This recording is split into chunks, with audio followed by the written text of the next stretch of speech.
All right. You ready? Yep. I guess. Cool. What's up, everybody? You're listening to episode 12 of Just Breathing with Laud and Lungs. Yep. I am joined today by Devin and Sammie Wiley. That's right. That's right. I'm really excited that you guys are on, though, because we don't get to actually talk that often. And then we were supposed to talk a couple weeks ago, Yeah. but that didn't happen. You guys had to hang around with those Rona people, Yeah. you know? Did. But we're here now. We're doing the conversation now, and I'm excited. I wanted to start the podcast because not everybody knows you guys. Not everybody knows the exciting news surrounding you, inside of you. Not you. Just short introductions, though. Devin is drummer for Laud and Lungs. He's a drummer at his church, and he does landscaping. So if you ever need some landscaping done or some drumming, just call Devin. I felt like an infomercial. And Sammie does communications. She does marketing. And she is going to be a mother. Mm-hmm. So tell me. I'm going to do that. Sorry. You're fine. So tell me, when did you find out that you were pregnant? I have to think about it now. Beginning of June. So it was the beginning of June. Yeah. I had Okay. to go back to when we found out. But yeah, it was beginning of June. And I just had a feeling. I didn't like fully know. Like I wasn't like, yeah, I definitely am. But I just was like, I'll just take a test. Like if it's negative, it's negative. But Yeah. came back positive and we were on our way. So a little backstory, and I don't want to dwell on this because I want to really focus on all that's been happening right now in this new pregnancy. Just for some context, though, was it a year ago? No, it's in A January. little less. Has it only been since January? Mhm. Gosh, I know. this year is like never ending and so long. Yeah. But you guys went through a difficult patch in a previous pregnancy. hmm I did want to just ask, because I didn't even get to talk to you guys about that. What was the thing that really got you through that period? Well, Or- definitely like prayer and stuff like that. I prayed a lot during that time, which you'll find out that I prayed a lot during this coming time that we'll talk about. Yeah. But I think that at first, like I had no faith at all. Like really when it first happened, because I was just like, why is this happening to me? Like it's the first pregnancy. Like why is that joy being stolen from us? Like this doesn't happen to many people. And so I was just like really confused and upset, obviously. And I did have a little bit of faith though, because they were like, well, we caught this early. Well, also I guess I should say that I had an ectopic pregnancy. So that means that the baby was growing in my fallopian tube. So there was no way for like the pregnancy to continue. So they were like, well, we caught it early, so like we'll be able to treat it with medicine. You don't have to get surgery, everything like that. So I had a little bit of faith, but I was just very confused and very like I just felt betrayed. But obviously now here we are. So there's a reason for it. But I think that I don't even know what exactly got me through that time, but I just think after having a successful surgery and just being safe and like getting better and then seeing that there was still potential to get pregnant, I knew that there was still hope, and that I think that's what kept me strong and kept my faith and stuff like that. So I think that's like, well, two things. I think confusion is something that we don't really talk about a lot. With like when something hard happens, we sort of talk about like what we did to get through it, or we talk about a lot of emotions. We don't usually talk about confusion. So that's kind of, I don't know. I found that really interesting because I think that's so real. Mhm. I don't know if we don't like to be confused generally. So we just don't really like highlight that when we go through a difficult situation. Like, I had no idea what was going on. Yeah. Mhm. I had no idea why this was happening. So I found that interesting and so true. But yeah, I can definitely say Hope, yeah, was a strong player. Like, you guys, now were you guys already, even in the midst of this happening, looking towards the future and saying and thinking about hope in the future? Well, I think where I was, like, what got me through it was just focusing on the good. And Sammie has trouble with that. So, like, I'm always pushing the good stuff, the blessings that we've been given, and, you know, the small stuff that we don't even see as blessings. So that was kind of something that I just kept kind of pushing into my mind, just to kind of get me away from the negative, because there was no positive out of it whatsoever. Like, No. there was no getting out of it. There was no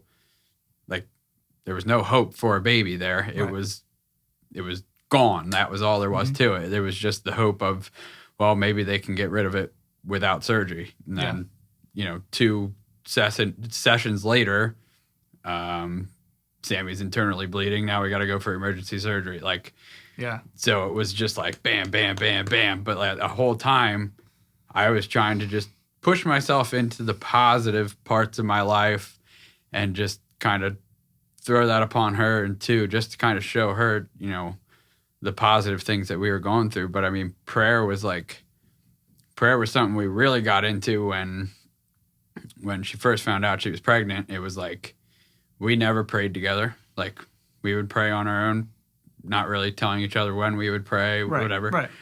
But when she found out she was pregnant, it was like every night we would pray together. And like, it was like complete like mental explosion for me when that happened. It was like, Yeah. oh man, like, that's awesome. Like, I've never experienced that before, and it felt great. So like, we were doing it, and then all of a sudden the bad news came.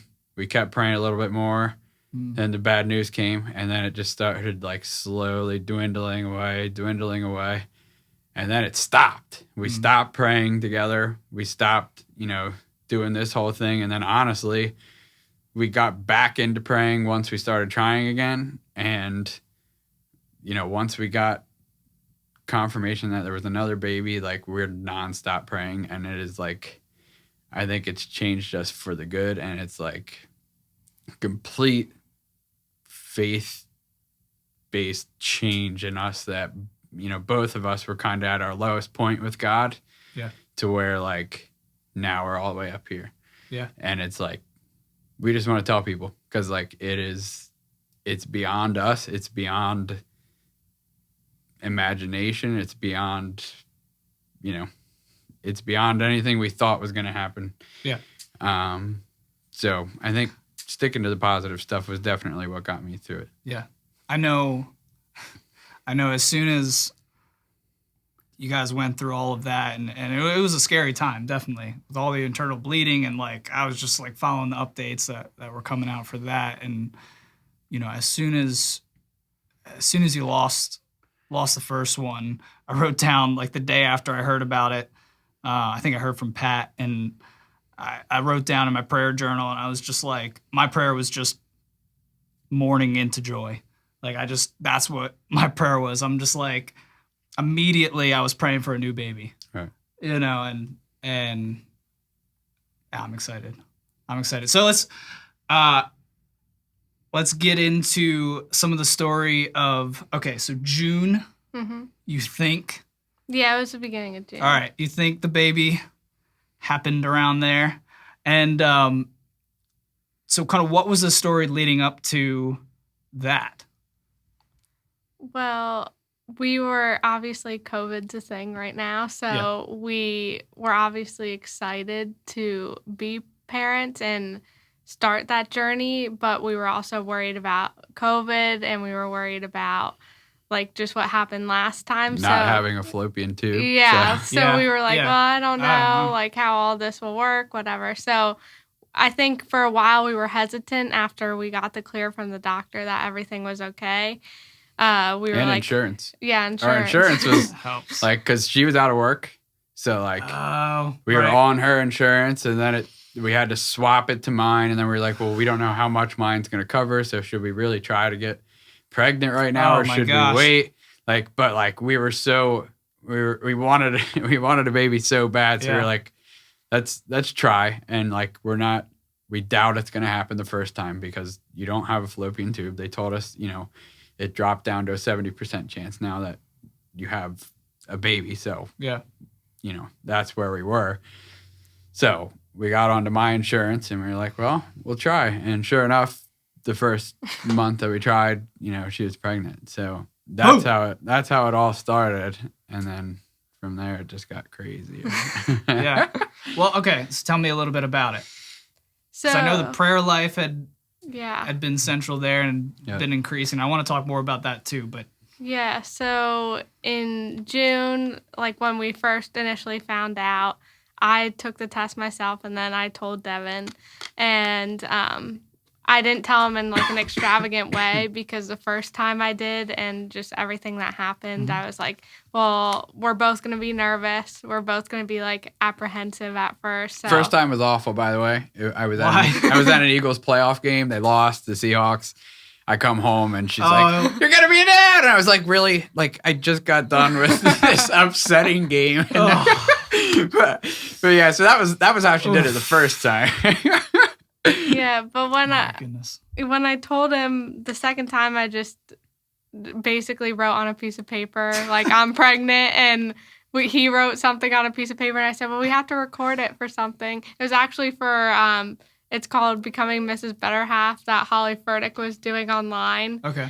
So I was like, oh, it's just for that. Like, it's one of the things I have to do this week. And he was like, oh, okay. Like, sure. So I did it. And then, obviously we were excited, but then we were also, super nervous. And Yeah. so they brought me in at 6 weeks just to make sure that the baby was implanted in the right place. And Devin couldn't come with me because of COVID. So I was Oh my gosh. freaking out. I was like, oh my God, I hope that it's okay. Because if I have to go through all of that again alone, then I don't know, what I'll do. But everything was fine. So, we were all happy, just nothing but positives.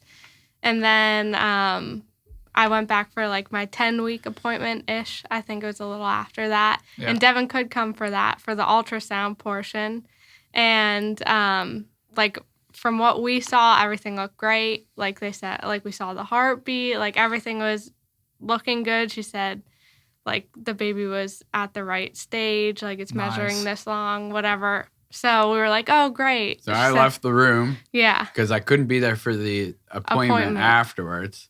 So I could only be there for the ultrasound, which made zero That sense doesn't make any whatsoever. sense. And it's still But like that. I don't know. Either way, so I had to leave. So Okay. I'm pumped. I'm like, let's go. I'm texting my mom.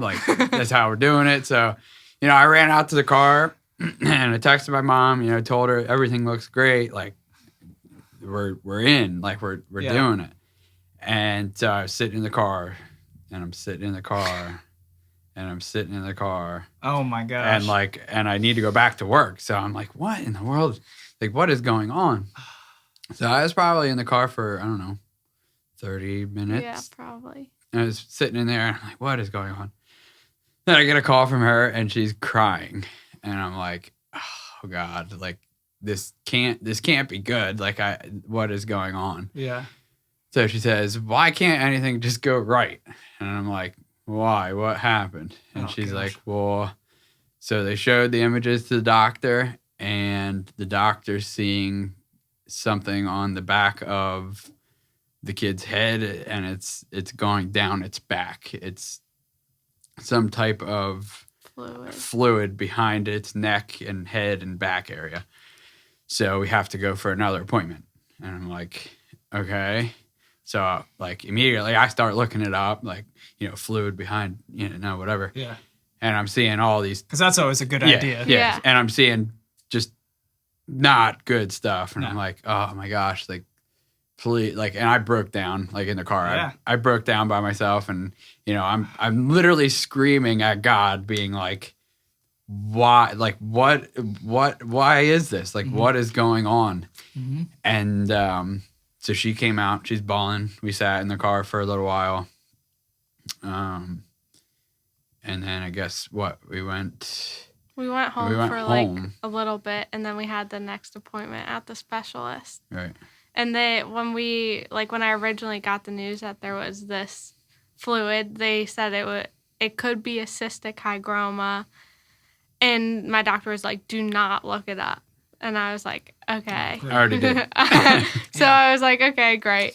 So I actually didn't look it up because I was like, well, I'm going to an appointment right after this. Like, they can tell me what they think. This person specializes in it. So fine. But she's like, well, it could be nothing, but you just have to get it checked. So Well, you're already dealing with knowing what it is. Oh, goodness. And I didn't want to tell her because, like, she came out and was like, doctor told me not to look it up. I'm like, I looked it up. It's like, I already know, like, it's not good, but I don't want to say anything to you. So then we went to the specialist and did another ultrasound, and that doctor came in, and he's standing there and he's looking at the pictures, and his back's faced towards us. So he's, facing this direction, and we're just kind of staring at the back of his head, and he's just going, yeah. And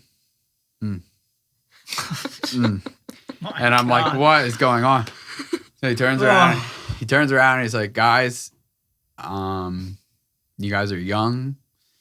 You guys are, healthy. You're, everything's right. But this is a cystic hygroma, which tends to mean that the baby has something chromosomally wrong with it, genetically wrong with it. It could be a heart defect, lung defect.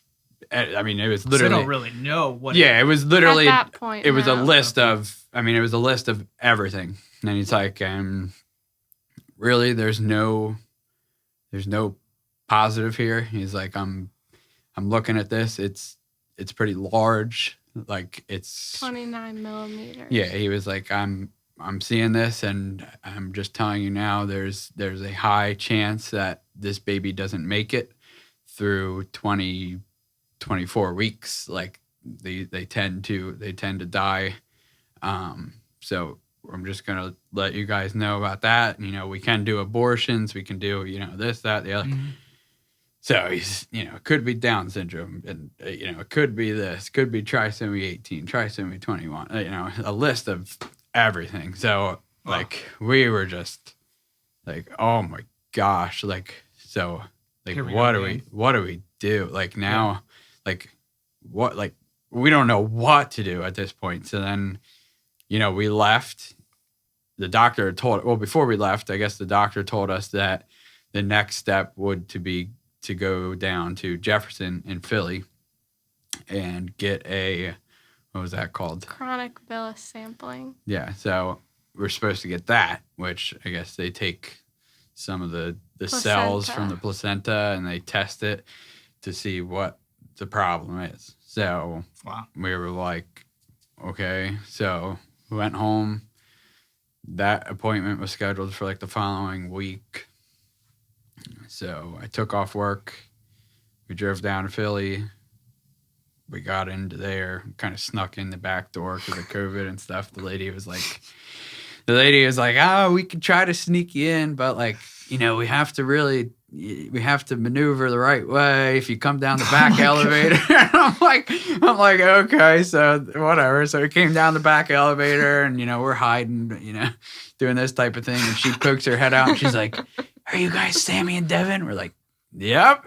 Okay, come on. So we're like, all right. So we go like, shimmying in, and we're all standing there, and like nobody else has their significant other, and I'm just like, oh God, like I'm the only one. So they took us back. They did another ultrasound. That ultrasound tech brought up the pictures, heart's beating. She said, that's a good sign. I honestly thought this is going to be a fetal demise by the time you guys got to us. How long was this after that? Like a week. Specialist. Oh, by that time she was Yeah, thinking? because Wow. of how big the hygroma was. It was 29 millimeters. So I guess, like, to them, he didn't tell us, like, oh my God, it's this big. Like, fluid in the back of the head. Yeah, it was behind the baby's head, neck, back and of his head spine. all the way down to like its tailbone area. Wow. Yeah. And Yeah. I guess, like, all babies have it at that stage, but usually it's, like, super smaller. small. Like, they don't even mention it to you that they checked for it Oh, because, wow. like, as long as it's okay, like, in the normal range, they don't say anything. But in Yeah. this situation, obviously, they did. So, Yeah. So you're at the Yeah, so got the next So ultrasound. she says that to us, and we're like, okay, well, I mean, it's still a living baby, you know, whatever. And I guess before taking this test, we should go back and say, you know, we talked to my parents about it. Yeah. Just to kind of get somebody else's clear mind yeah. thinking Yeah. into things. Because Seriously, yeah. we were so just everything was just a big jumble, especially just all the information that they were throwing at us. It was like, well, I don't even remember what the guy even said. Like, yeah. all I know is it could be this, this, this, or this, and we can do an abortion up until 20 weeks. And it's like, And well, that they said that there was only a 15% chance that our baby was going to be normal and Right. live through it all. right. So, Wow. So, Positive. yeah, that was. yeah. So we got into there. They take the pictures. She says, oh, well, you know, heart's beating, whatever. She leaves, gives the pictures to the doctor that's supposed to be doing the procedure. She comes in and she's like, so this is what we're seeing. The hygroma is 2.4 millimeters. Is that what it was? 2.5, yeah. 2.5 millimeters. Your original pictures, it was 29 millimeters. So it decreased, you know, Significant. Wow. significantly in that week. So, Wow. so we were like, okay, like what does What does that mean? So By that time you're just like, yeah. Okay. So she's like, well, you know, it's still in the, you know, the higher percentile here. Like it's still big, but it's nowhere close to what it was. So she's like, so we can still do the test, or you can go back to your doctor, kind of talk to them, Discuss, yeah. see to Yeah. make sure his measurements were right, to make sure, you know, he saw that measurement, whatever. And so there was a small chance of miscarriage doing that test. So she was really worked up about that, like in the Yeah. first place. Like Definitely. even knowing that there were problems, like she was nervous about getting the test in the first place because of that chance. So she's like, well, I'll give you guys some time to talk about it, see what you want to do. So we're talking, and we're like, well, maybe we just go back to our doctor, you know, just wait to do the test, and we'll go from there. yeah. So she comes back in, and, you know, okay, we're going to do it a different day. All right, no problem. So we left, went home, called my parents and stuff, told them, you know, what was going on. And they're like, holy crap, like, that's crazy, you know, whatever. Oh, man. And then we contacted her doctor and, you know, told him the thing. And his first words out of his mouth was, somebody's answering your prayers. Wow. So, like, Wow. that was pretty sweet. I mean, I got goosebumps right now. Yeah. But, For a doctor to say that. Yeah. yeah. That's amazing. So he I guess, did he take us back in after that to No, so, like, I called him and, like, said, I just want to make sure your measurements were right, which I felt so rude asking, like, a doctor if, like, his measurements were right. But they were like, oh, well, maybe he actually measured 2.9 and it was just, like, an incorrect, like, decimal or something like that. And they're like, but we don't know. Like, it's just up to you if you go back, talk Yeah. to him, whatever. So That's I when asked, the nurses should probably. yeah. So I asked him, and he was like, well, I'll go back, look at the pictures, Yeah. like, and look at the measurement, everything like that. And he's like, oh, it's definitely 29 millimeters. Like, that's what this picture is showing and everything like that. And I was like, okay. And then he was like, so what happened? So I went into the whole story and told him and that he was going to contact them and everything like that just so they could discuss. But then at that point, so that we went to the specialist, which is the one that we were just talking to. And then my regular OB is like, so now we're going in between those two. Like 3, 4 yeah, doctors. like 3, 4 doctors. So that was another thing too. I was just over the Jefferson thing because I was like, well, now I'm just getting so many different opinions and I don't need that many opinions. So he was like, well, I'll talk to your regular OB too and we'll see like what we want to do from here. And I was like, okay. So then they called me and said that we were just going to go through with blood work, so non-invasive like testing, and then they would do an early anatomy scan. Right, because he told us with the size that they measured, he wouldn't have sent us for an extra test. Like, if he would have measured that 2.5, he would have just called it a larger scale hygroma or whatever. Just so monitored it. Okay. So he was like, so honestly, where it's at right now, like we can just move on with a simple blood test to kind of tell us if there's a chance that something is wrong. Like the blood test doesn't tell you exactly what is wrong. Like if there is something wrong, it only gives you like percentages of, I guess, whatever the is chance in there or whatever. But so we took that and we waited and we waited and we prayed and we waited and we prayed and it came back. How long are we talking?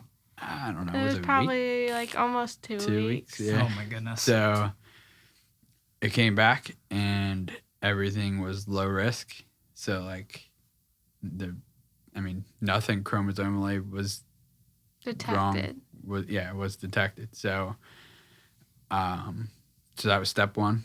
Then step 2 was like the genetic syndrome type deal. So we had to get more blood drawn. I had to go that time too. I hate it. So I was like, oh God, I'll do it. Whatever. So you both had to get it for that For one? the second one, because they said if it was genetic, it could be from both. it could be from either of us, and then that would also show if something were to come up, like if there was a chance that it would happen again.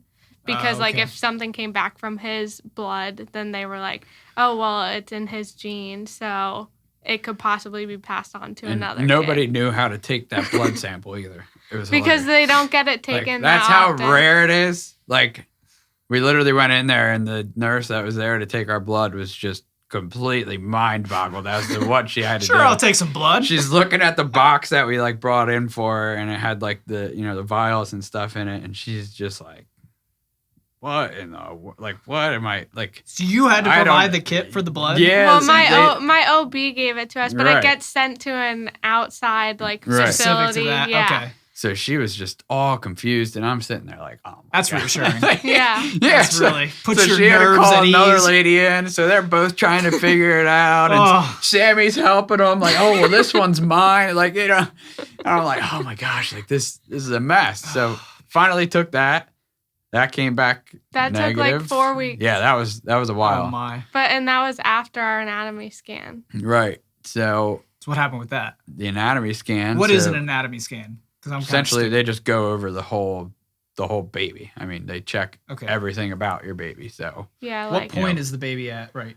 So- during the anatomy scan. it was like around 18 weeks. So usually they Oh, do it okay. around 20, but they did it a little bit earlier just to, I mean, sometimes they'll do it that early, even if you have a normal pregnancy, but they just have to be able to see everything. So that's why they wait till later on and make sure things are more developed and stuff like that. But yeah, so I think it was a little over 18 weeks because I know I wasn't 19 weeks yet, but yeah, so when we went there, obviously we were terrified because we had no idea. Like, I mean, the night before we were like, so what's the worst case scenario? Like, thinking in our mind, like at that point, like, what could be the worst thing that happened? And we're because like, at this point it's like lungs, heart, what else? Like spine. Still the genetic stuff because we spinal. didn't get that back yet. So but- like it was still a chance of something being wrong. yeah, and God forbid, like the the test for the chromosomal thing. You've already been wrong. on a roller coaster yeah, so far. so then You've like already been on the 29 to the to 2.4. yeah, so we were just like, well, what's the worst thing that can happen? And then obviously we're like, well, the baby could be dead already. But I said, we're not even going to think about that. Like, that's not like, it's fine. The baby's fine. So we just went in, and that test is so long. I think it was like 40 minutes because they're looking at everything. Yeah. So, and they don't talk to you because the doctor's not in there yet. It's just the ultrasound tech, and the ultrasound tech is like, oh my God, this baby's so cute. And I'm like, yeah, just get on with it. I just want to know like if anything's wrong or anything like that. So we're like holding our breath the whole time, and everything looked good to what we could see. But the last time that we were in there, like we thought everything looked you fine went too. back to Like the car, what? like, What the heck do we That's know? Like we don't know. So Wow. the doctor reviews the images and everything like that, and comes in, and she's like, so the hygroma is completely gone. We don't see gosh. any fluid whatsoever, and your scan came back normal. And we're like, I think I was like just speechless because I just didn't expect. I was like, there has to I be think I something would've that's been. wrong. I've just been like dazed. Yeah, it was just like there has to be something that's wrong because, like, as he said at the beginning, I'm not a very positive person. So in like situations like this, especially because I'm You just got to like be bracing yourself. Yeah, that's what I mean. Like, I don't even know how you would it's hard. accept Right. any news. Yeah. You know, I think if it So- was bad news, you'd Yeah. probably react the same way. You'd just Yeah. be like, Right. hit me. Yeah, I think I just Yeah. looked at you and I was like, so everything's good. And I said to them, I was like, so everything just looks okay. Like, and she's like, yeah. Oh, man. And she's like, but we couldn't get a final picture of the spine because the baby wouldn't flip. The baby was Yeah. on its back the whole time. And she's like, but from what we see, everything's good. And I was like, okay, well, if that is the worst that we're going to hear today, then fine. So, like, Devin and I walked out of the incredible. hospital just smiling, like the biggest smiles on our face because last time we were there, we were not smiling. Yep. So, and we both, like, he said to me, like, I think this is the first time we walked out of here and, like, just we're happy. And I was like, yeah. So, I mean, still, I was, like, in complete shock, probably for the next couple of days, just because I couldn't Yeah. believe it. Like, I was just like, normal? Like, what? Like, the scan was, like, perfect, basically, is what they were saying. Everything measured correctly and everything like that. So I was like, okay, like, now, and then obviously I'm like, now what could go wrong?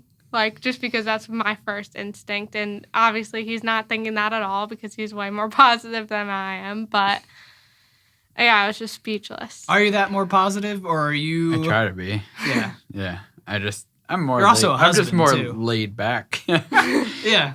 I don't really get stressed out. I just go with the flow of things, and I try to stay positive. I don't dwell on the negative. It doesn't help me. It doesn't help me to dwell on anything negative. Yeah. And I tell her that all the time because she'll dwell on something negative, and I'm like, stop. Like, it's not going to help you. It's there. There's literally no way that you dwelling on something negative is going to help you. And she'll agree with me, and she'll go through spurts of like where she'll be perfectly fine, and then all of a sudden, like, all the way down, like, everything's wrong, and and I'm like, all right, calm down. But yeah, so like, I'm so glad Brittany's not sitting here right now, because she would just be looking at me, because that is exactly my approach to life. Like, I'm not like a overly positive person, but I am laid back. right, So like things just come in, and I'm like, oh, God's got it, right, and I just kind of move on. Now, I definitely, tell me if you do this, I definitely internalize things, and I definitely process them. Yeah.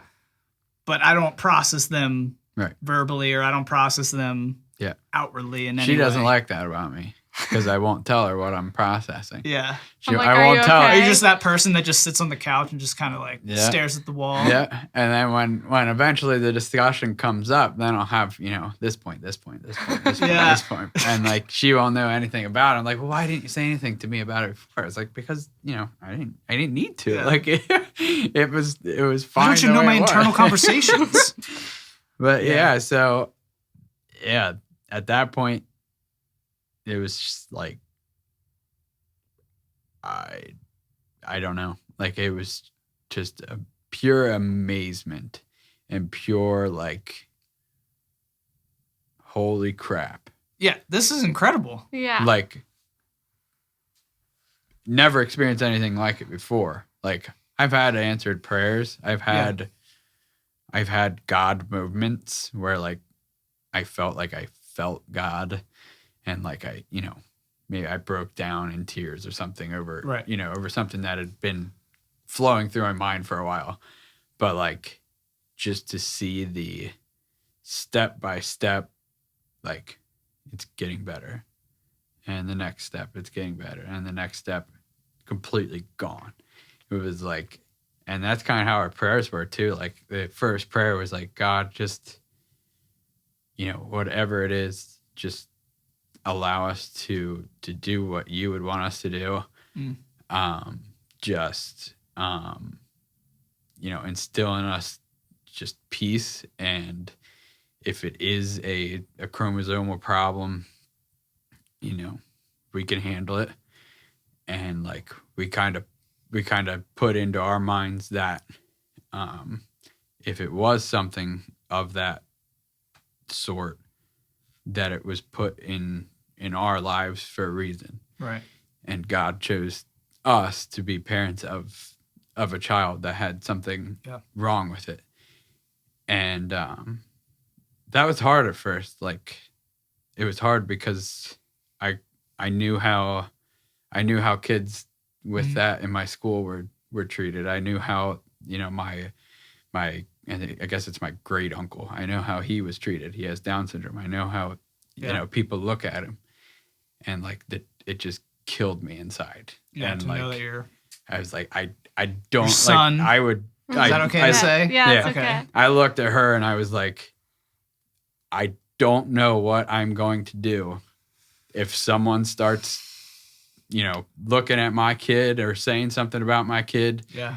Just because they were born with this. Like, I don't know what I'm going to do. And I may flip out. Like, it may be bad. I love this. And I love like, this so much. and I like, love how far out he's thinking about this already. Oh, we were and, thinking like, about like I really was. raising But this is him, fantastic. everything. Like, bro, this is like, why you guys need to be parents. We did research on every single one of the things that could have been wrong with it. Yeah. To see how To we could raise parent them, yeah. a kid with Wow. each one of those things. And the sad part was 3 or 4 of those things you look up and it's like they don't normally live past a year. And it's like, oh my God, like it won't live past a year. Like, how are we gonna, like, that is beyond us. Like, if we have a baby and we know it's gonna die within the next year, like,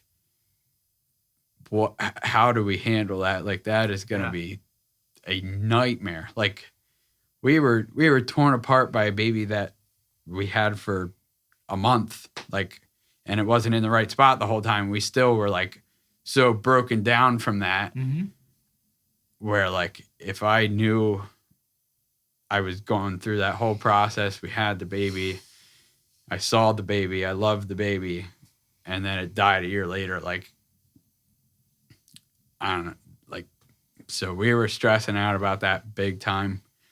But it was like, at least for me, I don't know about you, but like, I had peace. Like, I had acceptance of, I'm in this situation for a reason. I've been put here, and I'm going to take it on. Yeah. There's nothing that's going to stop me. I'm doing it. Like, there's no doubt in my mind that we're having this kid, and I'm going to do my best to be the best dad that, that I can be. And I'm going to need lots of help. Like, I'm going to need lots of help because there's going to be lots of up and downs, and, but I had that acceptance kind of come over me, and I was just kind of like, we're going. And then it gradually started getting better. And like, our prayers turned into like, you've done it. Keep doing it. Keep doing it. Keep doing it. We thank you. We love you. You've already blessed us with this. Like, continue, God. Like, we're seeing it. we're ready to share this story, and we know you have the power to do it. And, you know, at that point, we were kind of updating a couple of our close friends and our family members and stuff too, and they were praying, and like even her parents, like they're not like Like they're not believe, real. but They're not real into Yeah. the church scene, but like, you know, I don't think they pray. I mean, I don't think they're at that no. point. I mean, they might, but I don't know if like they pray in the way that like we do. Right. But I think I mean, I'm not 100% sure, but I think this situation has changed their outlook. I mean, Yeah. I really do. Because were you keeping them updated on all of this? And Yeah, and I Now mean, what- they as soon as we like my mom, like she's just like me, so she's like freaking out, like which didn't help me, but it was fine because I knew where she was coming from. But she was like, "Oh my gosh, like what are you gonna do?" Like I don't know. I was like, "I don't know what I'm gonna do, Mom." But so then like every time like something happened, just like when we would call his parents, we would call mine too, and I mean, every time we called, they're just like, wow, like that, like that's just amazing. But the thing is, like, even if they're not moving into that, there's no denying it. Like it was it's there. happening. We saw it. Like, Like we saw how big, like, I mean, there's- this is obviously a podcast, but we have pictures of like, and you can see the fluid. Like it was very much there. And yeah, there's it's no very much not now. Like if you look at an ultrasound Yeah. now and everything like that, but you'll have to send me those because Yeah. I can post those. Yeah, I think that would be cool. I mean, for people there's to see. no other I want to see it. yeah. there's no other definition. I mean, it's defined as a work of God.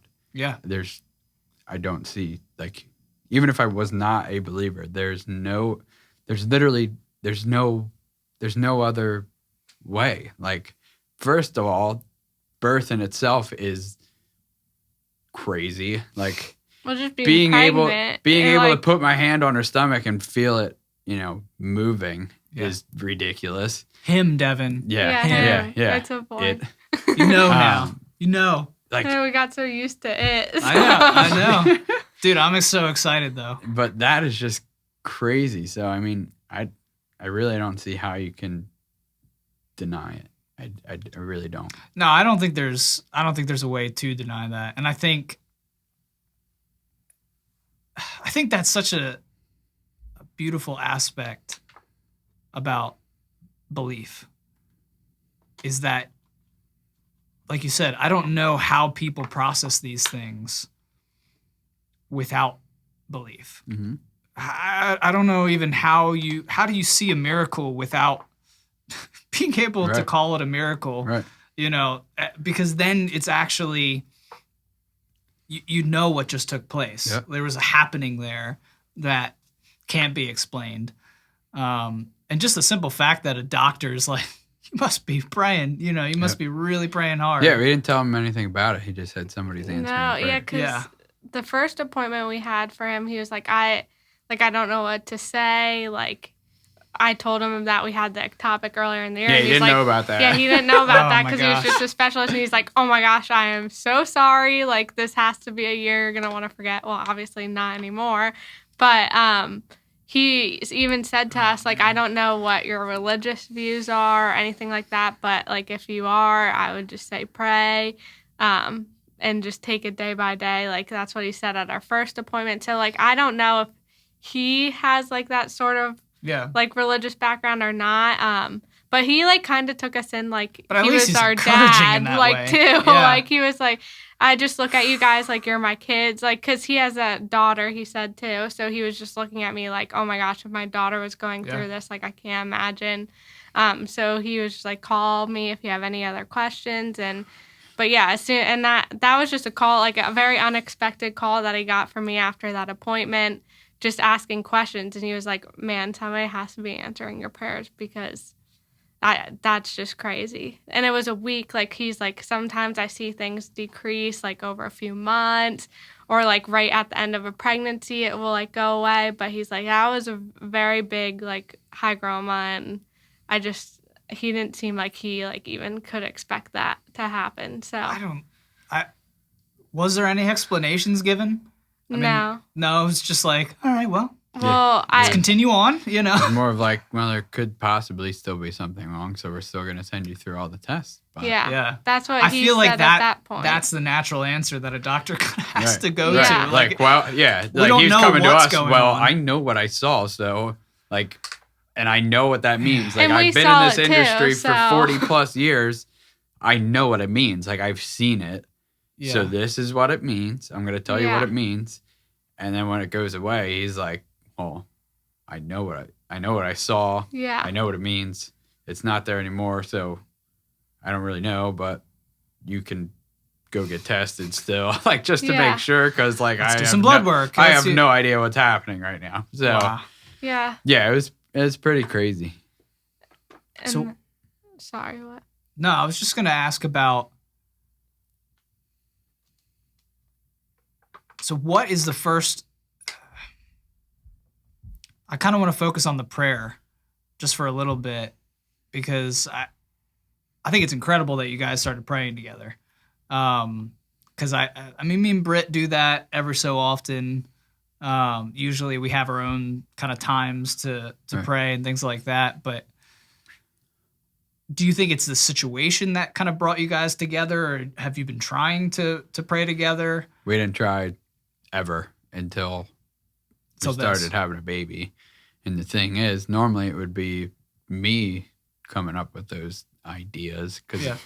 you know, I'm more of like the, like, let's try new things type deal, like Well, and I think your faith at that point a little stronger. was definitely a bit stronger. Like, Yeah. And she hasn't been in it as long as Yeah. I mean, I've been going to church since day one. So I mean, Right. I've been raised in the church. I've been serving in the church for, over 13 years, I guess. So, so yeah, and you've only been in church, what, not even 10 years, 9 years? yeah, And you were kind of in and out. Yeah, so. and I went to church when I was younger and stuff like that. But I mean, even like at that point, you're not like, well, I had friends there, so Right. like I was going And for then that. She just came for the hot Right. drummer. And Yeah. then, That's it.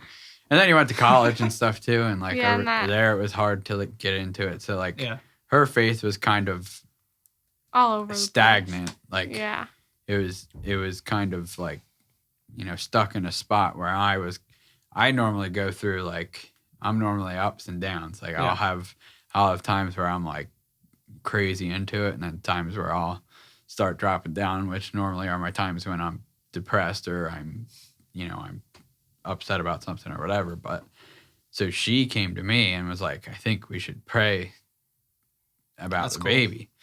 And I was like, okay, like, who's going first? And it was awkward. It was the most awkward Who's thing going ever. Like, first? the first time, it was the most awkward thing ever because she was like, well, maybe you go first. And I was like, Yeah, I used to. Yeah. well, like, are we doing it? Like, are we both doing it tonight? Or like, should I just do it tonight? Like, she's like, well, why don't we just like, we'll go like every other night. I'm like, okay. So I prayed and like, This is so regimented. right. So I was like, I definitely probably prayed out loud more than you did just because of being in youth group and serving as a youth leader. I was praying in our small groups and stuff like that. Yeah. To where she wasn't real involved with the youth much because of being in college and stuff. So Yeah. I was probably doing more of the out loud praying where she was doing more of like the internal. interior, Yeah, like in my head. like, so her first time, you could tell she was just like, oh my God, like, I don't know what to say. Like, it's so weird. But, so we got through that little like weird week. And then, then the ectopic came and we started, we were still praying because we were still scared about what was happening because we wanted her to be safe. We already knew there was no getting the baby. So Yeah. at that point, it was just keeping her safe. And then once we lost the baby for good, she had the surgery and stuff. And at that point, no prayers were answered whatsoever. Like at that point, it was it was a non-answered prayer, and another non-answered prayer. It was, hey, God, let this first dose of chemo that they put into her work. Let it work. Like the doctors are saying, this should do the trick. Like she had to get a shot of this. What is it? Methotrexate? Yeah, Is that what it is? methotrexate. It used to be used as a chemotherapy drug, so it's just a very low dose that they give you. They injected her with that, and that's supposed to resolve it. So our first prayer was, let that work. Let it be done. Let us not have to, dwell in this anymore. Let that work. Well, it didn't work. So they had to give her another dose. They said, second dose. Should clear it out. Donezo. It should be good. Like, that's all there is to it. Like, there's, what was it? It's like 10% of women, not even. Well, yeah, like not even 10% have to get a second dose. Right. It's usually resolved the first So time. she's already in the low percentile for the ectopic, because there's hardly any people that get those. I mean, it's still a thing, but I mean, the percentages of pregnancies and ectopics is like, it's crazy. But and usually there's a reason that the women that do get an ectopic do. So that made it even more rare that it was just a random just a ectopic. fluke. Oh, man. So that wasn't answered. First one didn't work. Second one Worked. Yeah. Amen. Go to youth group. The same day I found out that my levels had gone down. Right. They check her levels through blood and stuff to make sure everything went down. And we went to youth group. We're doing our youth leader type deal. Go through the whole night. It's like 8:30. And we're walking out to the car to hop in, and she can't get in the car.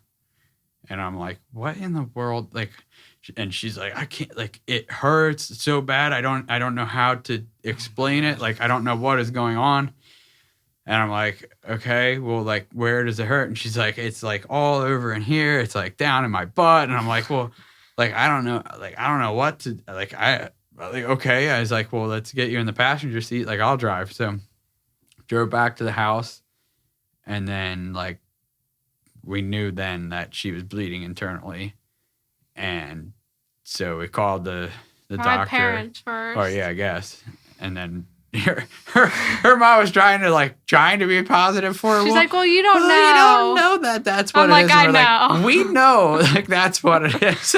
So we were like, she's just trying to help. Yeah. So yeah, I mean, she was doing normally what I do is try to be the positive person. You're fine. But we knew. Like, at that point, like, we knew she was bleeding internally. So, is this from the chemo?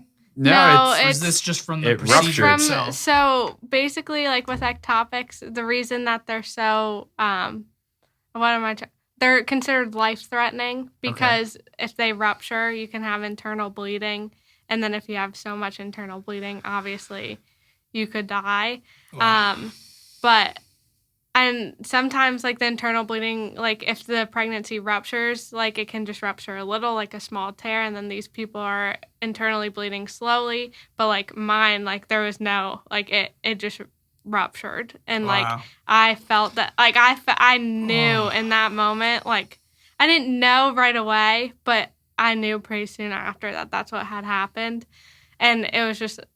I mean, right now, I have never given birth, but that is the worst pain I've ever felt in my life. Like, I could not stand up correctly. I could not sit down correctly. Like, it was just crazy. Like, and then I almost passed out. And yeah, so I'm like carrying her out to the car, and like, so drove her down to the hospital, and they laid her down, and they were like, "Do you have pain here?" They're touching her stomach. Yeah. Okay, well, we're going to do one more test here, and then most likely you're going to be going for an emergency surgery. Like, okay, so they did the next test. Yep, we need to get you out. Like, you're going now. So, so they took her. Like, they wheel her out, and she's in surgery. So I'm there at, like, it was close to midnight by the end of it. And she got out, and the doctor came in and said, we had to take the fallopian tube out. she had, what was it, almost a liter gallon of or almost a blood. liter. That's Oh what my it was. goodness. In my So, stomach.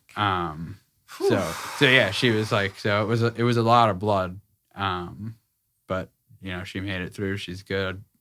She can go home. So took her home, and then that's where the prayer just died. Like at that point, it was like, why even pray? Like it was just like, which is a stupid question because that's real, I've been though. praying all my life and I've seen prayer work.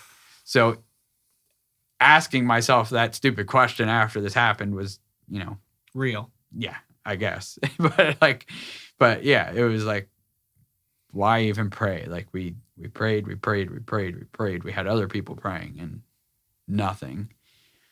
And then she found out she was pregnant again, and we started praying again and praying and praying, and we've been praying every night now. So that's awesome. Even if Devin stays up and plays video games, I make sure I text him and say, "You gotta Only come on back weekends. here. We gotta Only pray." on weekends. Weekends I'll come in Friday at or actually I guess it'd be Saturday, 2 a.m. I'll walk in I'm and sleeping I'd already. be like, "It's your turn." she'll be like praying like half asleep, and I'm like, "Amen, good night," and I'll go back to my video games, and then go to bed around like 3:30. So what has this done for your marriage? I think it's grown us big time. I mean, I think it's more of like we got kind of stuck in a rut of just doing the same old. It was like she'd come home from work, go cook dinner, watch a TV show, go to bed. Mm-hmm. And I think this just at least lets us spew out what is going on. Like, I know things about her friends now. Like, she's praying about her friends and stuff, like, which I wouldn't have known before that because I don't ask her, like, hey, what's going on with your friends? Like, but I want to know the gossip. Right. But like in this situation, like she'll be praying over her friends and their parents or, whatever. I mean, like her one friend had her mom have an incident and she was praying for her. Mm-hmm. And it was like, well, like, okay. Well, then you were praying for them too. So that like. Right. That was cool too, because it turned into it was no longer a just Sammie praying for it. Now it was like a collective, like the following night I was praying for the same thing. Yeah. And like it also turned into like a thankfulness for our friends because I honestly don't know. I mean, I guess no one really knows, but I don't know if the prayers would have worked if it was just me and Sammie. Like, I told people that I wanted to because I knew they would pray. I knew they would, put their heart and soul into praying for us in this moment. And I really think because those people prayed for us, like God was like, hey, they got people pulling for them and, I'm going to show up. Like, I'm going to do this. And so we ended up getting into like a kind of a rut in our prayer too, to where it was like nonstop every night thanking God for our friends. And like, it's just cool for that too. Cause that's not really something we would talk about. Like we wouldn't sit there and be like, oh, well, look what our friends did for us here. Mm-hmm. Like, so prayer kind of brought that out of us too. But I think it definitely brought us closer, allowed us to kind of feel more comfortable with each other in our relationship with Christ. I think she's grown a lot through it just because, she wasn't really diving into it as much as she is now. So, yeah. I don't know. What do you think? Yeah, I think it just kind of gave us like a different bond. Like we've been together for a long time. A while. Like since what grade did you guys start? I was in 8th and he was in 9th.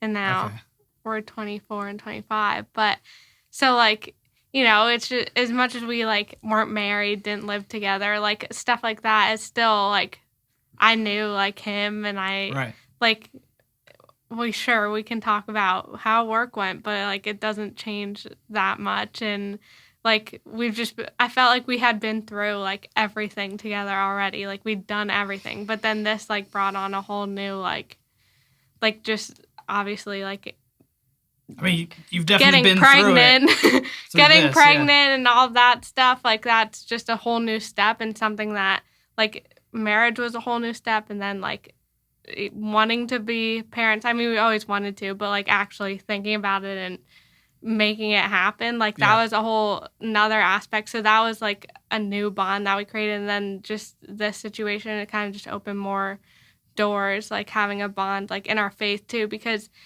I don't think it's good to like have your faith like be like just with your husband or just with your wife, like because then like you don't have that relationship outside of like your relationship. But I think it's definitely something that can really build your faith, and I think that's something that maybe both of us were missing in our faith journey. Like Yeah. we didn't really have faith together. It was just our separate journeys, and now it's like we have our separate journeys, but we also have a journey together, and that will help us raise our kid to Yeah, know God that's what I was gonna and say. everything like that too. So That's what I was going to say. I think like this has just knowing I have 3 kids, so knowing how much Britt and I have grown after we had kids, you guys are going to be leaps and bounds more ready, Right. you know, before you have kids because of this bond that has been created through one talking more. Mhm. I mean, I think that's a rut in every marriage. Yeah. It's just you live together, you know. I mean, You see know them what goes every on. exactly. Yeah. You don't have to talk, but you should talk. Mhm. Right. And that's been something that the podcast has done for me and Britt. It's just like I don't even know what we're going to talk about because I feel like we got everything out, but then there's always more to talk about, Mhm. and there's always more. I love that you're learning more about her. Yeah. And her relationships and her friends and things like that, and that's been huge for me and Britt too, just to be able to learn more about, because through that too, what she's praying for is going to really reflect what she's thinking about and what she's, Right. you know, what's meaningful to her, and you know, when I find that out about Britt, it helps me kind of know how to, as a husband, say, yeah, you should get together with those friends that Right. you Right. talk Exactly. about. Yeah. Because You I know? think there was there's definitely things that pop up in her prayers where I'm like, well, that's where I need to step up. Like, Yeah, So if she's it's blind like, spots, man. so We all have 'em. she was anorexic at one point, Mm. and she still has like body, like she can't look at herself and be like, I'm beautiful. Mm. And she still has anxiety over that. And it's like, well, why am I not being that solid rock for her to where I am making her confident every single day? Yeah, So when she brings that type of stuff up, it's like, I'm not doing my job. Like I need to be Yeah. doing a lot better than what I'm doing now. And there'll be times where she will stop me. Like I'll end my prayer. I'll turn over to go to bed, and she'll be like, can you pray for like my anxiety? Like it was really bad today. That's and cool. I was like, yeah, sure. So then, I'll go back into a prayer about that and stuff. So, I think that's definitely something that happens. Like stuff that is on our minds comes out in our prayers, and the other gets to kind of realize where our mind is and what we're focusing on and what we're dealing with. And, then we can kind of look and say, well, here's how I can help Mhm. with that. So, so I think that's been a big part of it too. Like it's allowed us to grow in that way, to where we can support each other better, just by simply knowing how to what they need support in. I mean, because most of the time, like she'll walk around with a smile on her face all the time, but then she'll come home and she'll be crying for 30 minutes. Like, so like you never know until like Just laying it all out Yeah, for so- you, Sammie. right. It's true. I mean, I'll be the first she to doesn't admit care. I cry She a doesn't lot. care. I mean, No, I know. I mean, I'm 'cause open she about- believes, she believes that there is a lot more people that deal with that stuff. I mean, there's a lot of people out there that deal with anxiety stuff, and she's one that deals with it all the time, and it's probably her hardest. I mean, it's the hardest thing for you to deal with. I mean, right? Yeah. You're always dealing with it. Yeah, because Um, it affects everything. Like Right. it affects me, but like it also affects the people around me because I can be in a bad mood or I can be distant because I'm in my mind. And I think it's just like Devin tries to understand it, but like if you haven't I went don't. through it, like you don't get it. Like it's just because as much as I wish I could be like, okay, I'll shut my mind off now. Like it just doesn't No. work like that. And like I'll be the first to admit that some of the stuff that comes in my mind is completely irrational. And like it really like so I won't say some of them now. I can tell you. You don't have, no, this isn't Dr. So Phil. some of them are just We like don't have to go super into like people like you would probably look at me and be like, "Are you serious?" I mean, that's what Sammie, he does. I have a wife. That's what he. Well, I don't know. These are pretty crazy. Devin will like my mom will laugh at me because she's like, "Wait, are you serious?" And like I don't care that they're reacting like that because I understand. Like I know it's silly. Like when I speak it, I know it's silly, but like it's just how my mind works. And Yeah. I just like I wish that I could like change that. And I mean, I pray about that every day because like as much as we pray together, I try like when I was driving to work, I would play worship music and pray then like myself. And then like now I've been trying to get up and like have a little moment of prayer, like because I noticed that was something that I was missing when I wasn't going to work anymore. So that, like, I've been trying to do that, too, in the morning, just so I still have my own faith, too. Because, Right. like, I love praying with him, and I know it, like, it helps us so much, and it just makes me feel like it's building our faith, building my faith. But I just know I need that time for myself, too. So, like, I've been trying to do that in the morning. I'm always praying about my anxiety, and it's just, I just feel like it never gets better. But, like, there's, like through that whole time where we didn't know what was wrong with our baby or if there was anything wrong with our baby, I was not, for the first week, I was like very worried and like anxious and stuff like that. But I have never felt so calm in my life, like that everything was just going to be okay. See, that's cool. So And I don't usually feel like that. yeah, no.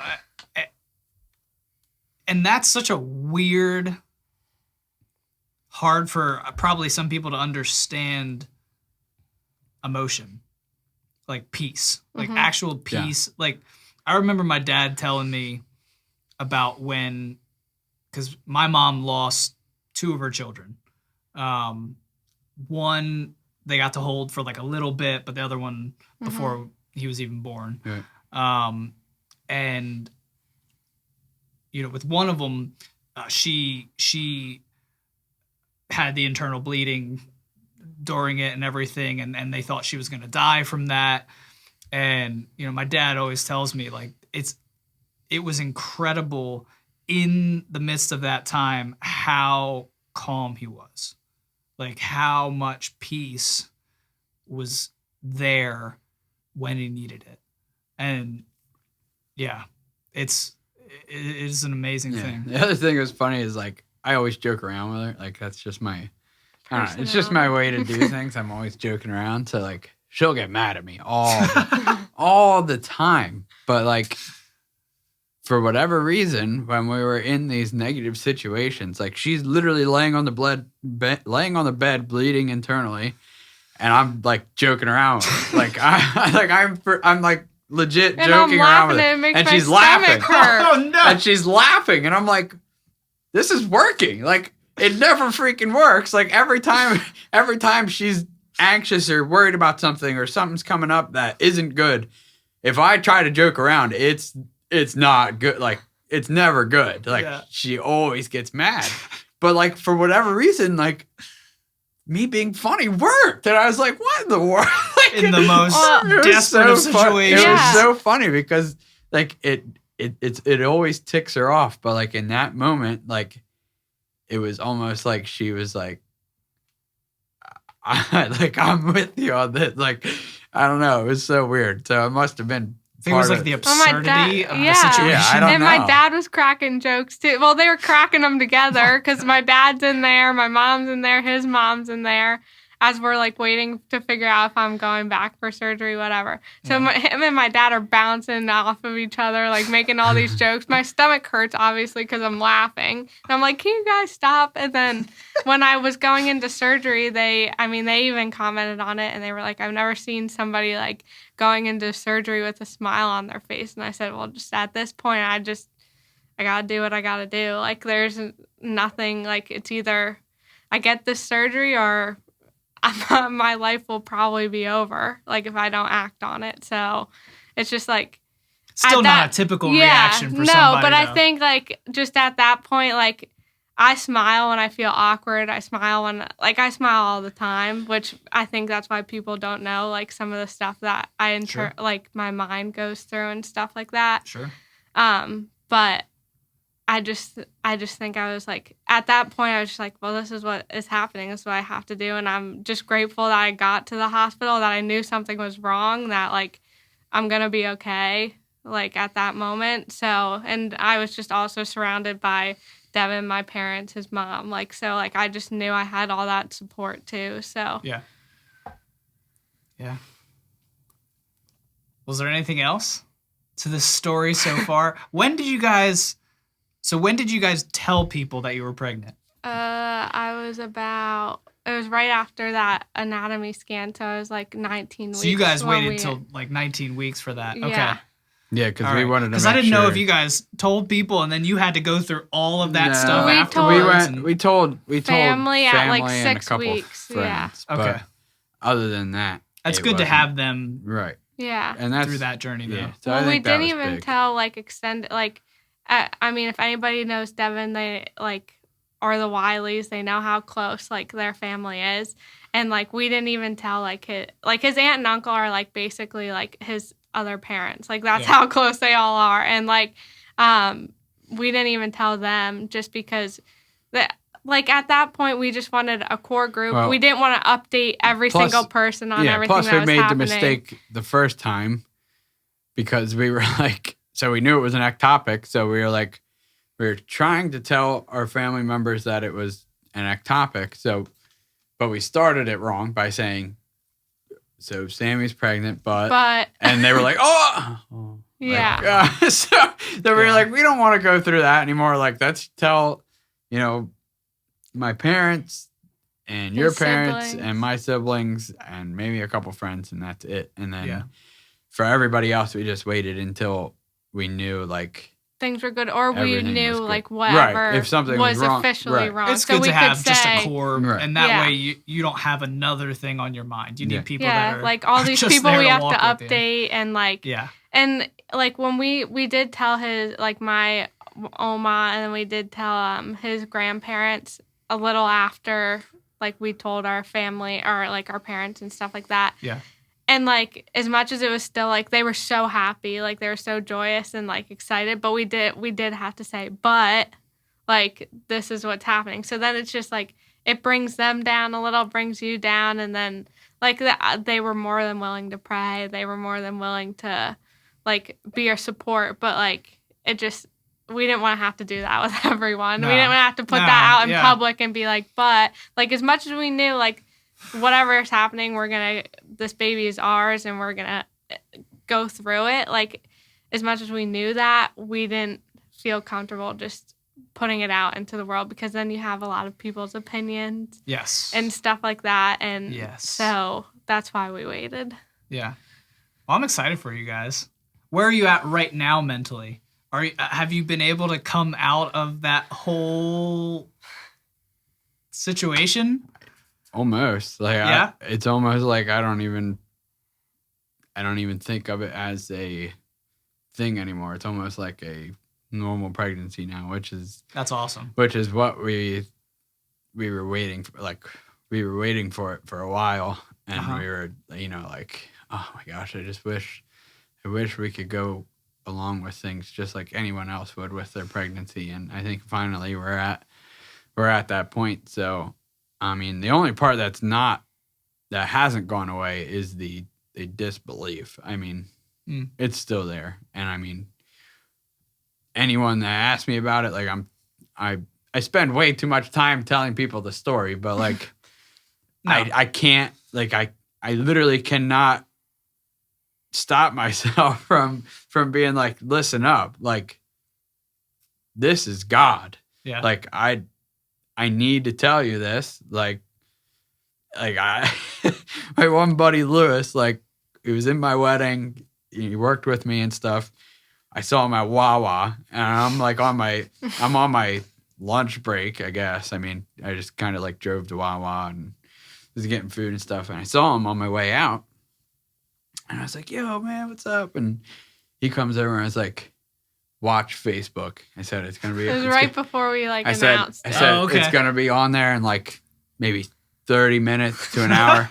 I said, "Bro," I said, "I know you don't go to church. I know that's not your thing, but I'm telling you, dude," I said, I've been blessed by God, and it's like that's the way it is." And he goes, "Well, why? Like, what's up?" And then I went into the whole story, and he was like, "Bro," and I was like, "Yeah, like, are you kidding me? Like, it's crazy."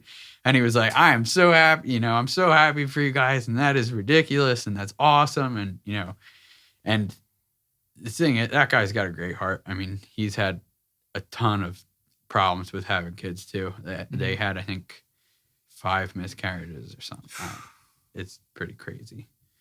But imagine what your story does for a guy like that. Right. And Well, that's what we were just actually talking about before this too, like opening up about, like, obviously this is a very good outcome and stuff like that, but I've opened up about my eating disorder, and I've opened up about my ectopic and like written blog posts about it and stuff, and like especially with my eating disorder, I was very ashamed of all of that, just because I was like, well, people are gonna think something, like obviously something was wrong with me, but just like I didn't know how people were gonna view me and things like that, so like I didn't want to open up about it. I was very like discreet, and I like kind of hid it for a while, but then one day I was like, I gotta write like a blog post or something about it. And I love writing. That's like, I like to do that. And it's a good way for me to get out my feelings. Yeah. And the amount of people, like 3 people I knew from high school were like, "Thank you so much for sharing this. Like, I like have been dealing with, I would have never known that they were like dealing with something like that." And like people that like, yeah, sure, I had a few conversations with, but like I wasn't super close with. So like, I just thought that was amazing. And I think that's what had me share about the ectopic too, because like I've known people that have went through miscarriages and like losing a baby and stuff like that, but no one would know because they're just so like worried about the stigma of it. And like for us too, like, I mean, at the point where they removed the baby and the fallopian tube and stuff like that, that was at like 9 weeks. So I was just like a little over 2 months pregnant, but like we had found out at 6 weeks. So I was like, well, do I have the right to mourn this baby? Like it's only been like 2.5 weeks. And I think that's how a lot of people feel. So like that's made me feel like I needed to speak up, just because like it doesn't matter when you lost a baby. Like even with, especially like even with like chemical pregnancies and stuff like that happened like very early, like still like that, it was a baby. Like you got a positive test for a reason. Like that doesn't just happen. Yeah. And like we saw it like on a scan, like we saw there was something there. Like, sure, it wasn't in the right place or anything, but there was something growing. Like they found it. Yeah. So there was obviously a baby there, and sure, it couldn't make it to term, but like I think people just don't understand that. It doesn't matter like how far along you are. Like it's still traumatic. It's still something that you created, and it's gone. Why do you think there's a stigma for that? I don't know. Is there a stigma?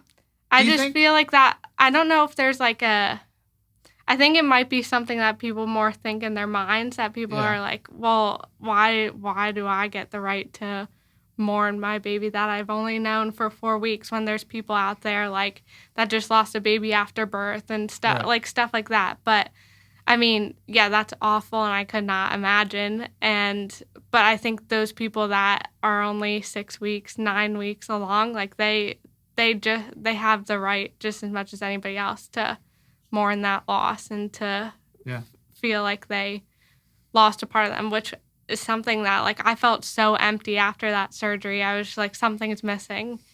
And, like, I just felt super lost, and, like, something was just, like, obviously it was ripped out of me, but, like, it's just crazy. Like, I just felt so empty, and, like, something was missing. And sure, like, I was only so far along, but it still sucks. And it still, like, messes you up for sure. Mm-hmm. So I think that that's just something that goes through some people's minds, and it's just not something that's talked about, I feel like, as much as it should be. And that's what I mean. I wonder, like, how much stigmas are in our minds. You know, how much. I think, like, especially with that and with some of the eating disorder stuff, the openness, I feel like, is the revelation that everybody's got something. Mm-hmm. You know, once you actually put it out there, you realize that everybody's dealing with the same stuff, but we're so closed off from the reality of other people's lives sometimes, even though we have social media and all of that stuff. Yeah. You know, we're still so closed off. And then you realize how many people do go through it, because so many people that, like, commented on my post and was like, I've been there, like, if you need anything, or this happened to me. And actually, one of my mom's really good friends, like, I found out that she had an ectopic. Like, I would have never known that from that situation. And like, if I didn't share that. So I think it's just crazy. And then it just makes, I think it helps others feel like they can share too, because I think a lot of people are just closed off, and not everybody's open to that. Like, I think it makes me feel better, and that's why I do it. And I think it helps other people too, just that feel like they're alone. But I just think it opens a lot of doors and just opens people's minds up to, like you said, everybody's going through something, and you might not know. Like, I mean, I could have easily hid that, but, like, you just never know what people are going through. Yeah. And I think there's a reason that you're in a place to talk about it. And I believe that, you know, just why there's a, you know, I would never say this during all the stuff that you guys have gone through, but I know there's a reason for it. Right. I mean, you said that at the beginning, that, all right, I'm just going to accept it no matter what the outcome is with this baby. There's a reason for it, you know, and that's a hard thing to sift through. And I think my uncle made a good point.